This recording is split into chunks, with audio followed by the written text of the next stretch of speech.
Circle of Inevitability, capítulo 430. Irresponsável. Sentindo os olhares de Albus e Elros, Lumian se aproximou cautelosamente da aranha negra ferida com a lâmpada de carboneto na mão. Como caçador, ele tinha uma compreensão clara da mentalidade atual de seus dois companheiros de equipe. Era como navegar por uma floresta escura. Todos assumiam o papel de caçador, mas no momento em que um revelava sua vulnerabilidade, ele se tornava a caça, vulnerável ao ataque coletivo. Albus e Elros queriam informações sobre a condição e as capacidades de Lumian. Eles tinham dúvidas de que Lumian poderia facilmente despachar o artesão da estátua de cera, acreditando que ele deveria ter pago um preço significativo. Além disso, eles pretendiam decifrar a sequência precisa do vencedor anterior do jogo Torta do Rei e os itens místicos que ele carregava. Lumian não teve escrúpulos em eliminar a Aranha Negra gravemente ferida, mas estava relutante em revelar seus trunfos, Travessia do Mundo Espiritual e o Feitiço de Heranf, para Alvo e Elros. À medida que se aproximava da Aranha Negra, seus pensamentos disparavam, ponderando a estratégia mais eficiente que incorreria no mínimo de custo e tempo, tornando a tarefa o mais simples possível. O olhar de Lumian analisou o lado rasgado da Aranha Negra, que permaneceu presa no corredor como seus parentes, com sangue vermelho escuro escorrendo. Com a mão esquerda, ele casualmente retirou um brinco de prata do bolso e o prendeu no lóbulo da orelha esquerda. Mentira! Tendo digerido completamente a poção de piromaníaco, as emoções de Lumian se acalmaram. Ele agora podia empunhar secretamente as luvas de boxe atormentadoras e empregar mentira. Corvos flamejantes e carmesins se materializaram ao redor dele. Quase simultaneamente, a colossal aranha negra reagiu. O coração enrugado dentro dela emitiu um brilho vermelho escuro, conjurando uma infinidade de bolas de fogo ameaçadoras, como se tecesse uma rede protetora carmesim. Suoshi, suoshi, suoshi. Os corvos de fogo cercando Lumian dispararam, cada um seguindo uma trajetória distinta em direção a seus respectivos alvos. Mais de 100 bolas de fogo vermelhas irromperam da forma da aranha negra, avançando com uivos ameaçadores. Estrondo. Em um instante, alguns corvos de fogo foram interceptados pelas bolas de fogo, enquanto outros as detonaram, desencadeando uma série de explosões ao redor da aranha negra, fazendo com que chamas irrompessem uma após a outra. Naquele preciso momento, uma bola de fogo brilhante disparou em direção à saída do salão. Lumian estava esperando essa abertura. Ele levantou a mão esquerda e estalou os dedos. Com um estrondo retumbante, a bola de fogo brilhante perdeu sua trajetória e caiu no chão. Em vez de detonar, as chamas subiram, revelando a figura da aranha negra. Lumian avançou, sua mão esquerda ardendo com chamas vermelhas. Elas se enrolaram, camada sobre camada, comprimindo-se até quase ficarem brancas. Ao chegar ao lado da aranha negra, que estava atordoada pelo impacto, Lumian se inclinou e balançou o braço esquerdo, pressionando a bola de fogo branca e brilhante contra a laceração grotesca, permitindo que ela penetrasse no corpo da criatura.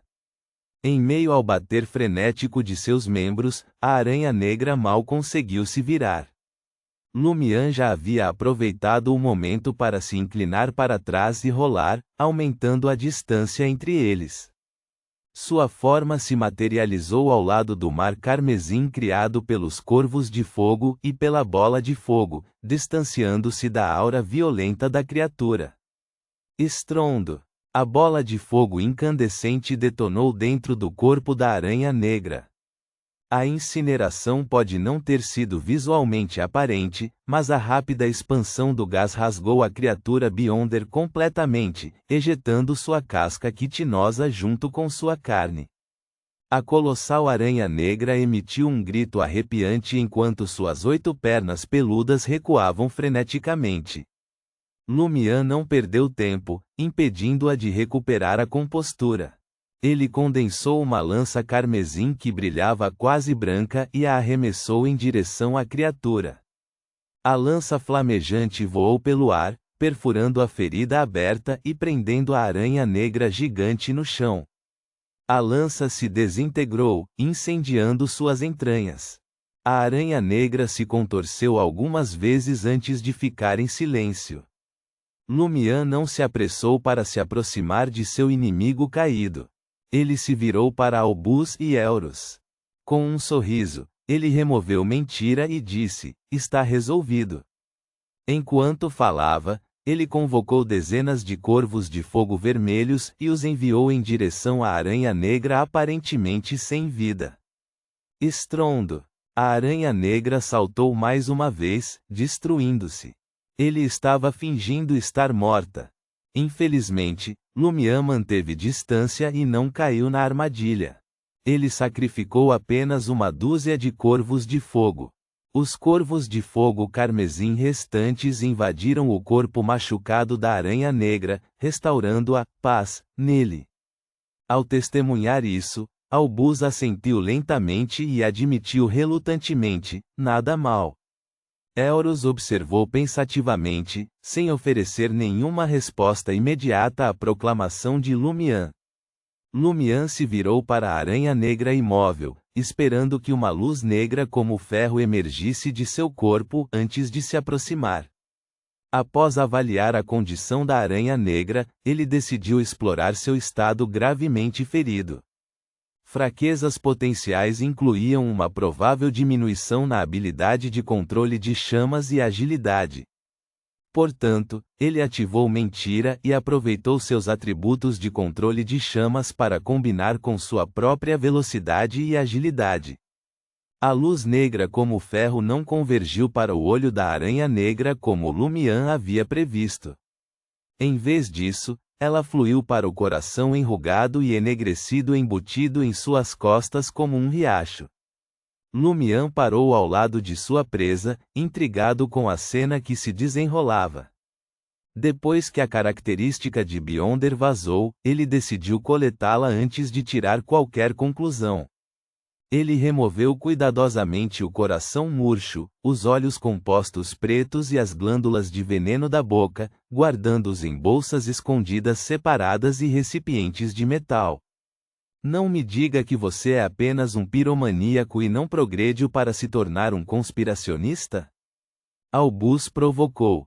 Você sabe muito bem que eu só recentemente me tornei um piromaníaco quando entrei para a Ordem da Cruz de Ferro e Sangue, Lumian resmungou internamente. Ele se endireitou e ofereceu um sorriso. Isso mesmo. Eu ainda sou apenas um piromaníaco. Piromaníacos não são capazes de derrubar o artesão da estátua de cera, Elros murmurou suavemente. O olhar de Albus se voltou brevemente para o bolso de Lumian, onde Mentira estava escondida, mas ele não disse mais nada. Veja, estou falando a verdade. Se você duvida de mim e suspeita o contrário, há pouco que eu possa fazer. Lumian riu, pegou a lâmpada de carboneto e liderou o caminho até a saída do corredor. Depois de atravessar outro corredor escuro, eles chegaram a uma sala mal iluminada. Na luz amarelada, soldados vestidos com armaduras de ferro e casacos azuis adornados com fios dourados apareceram. Diferentemente dos brinquedos de criança, cada um tinha quase 2 metros de altura. As lanças que seguravam brilhavam com um brilho gélido e pareciam excepcionalmente afiadas. Se eles ganhassem vida, seria um exército inteiro, comentou Albus com um toque de significância. Exército, soldados. Lumian de repente se lembrou do desejo de submissão no jogo Torta do Rei. Ele se lembrou das ações da estátua de cera quando ela o atacou e da hierarquia evidente dentro da Ordem da Cruz de Ferro e Sangue, comandante da brigada, comandante adjunto da brigada, oficial comandante, NCO e soldado. Em meio às suas reflexões, Lumian fez um palpite bem fundamentado.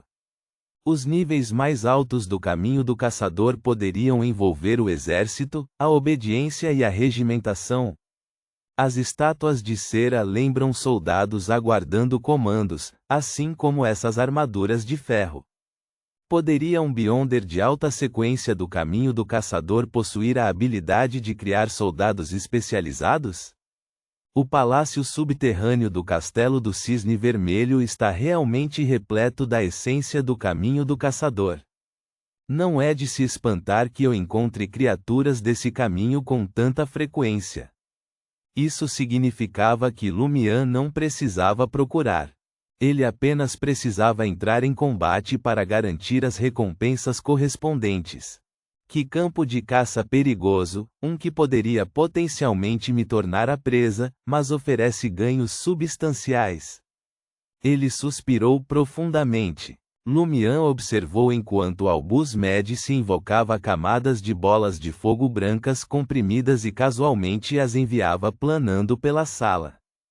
As bolas de fogo não detonaram. Elas pairaram silenciosamente sobre o chão, pousando nos ombros e chapéus dos soldados de ferro.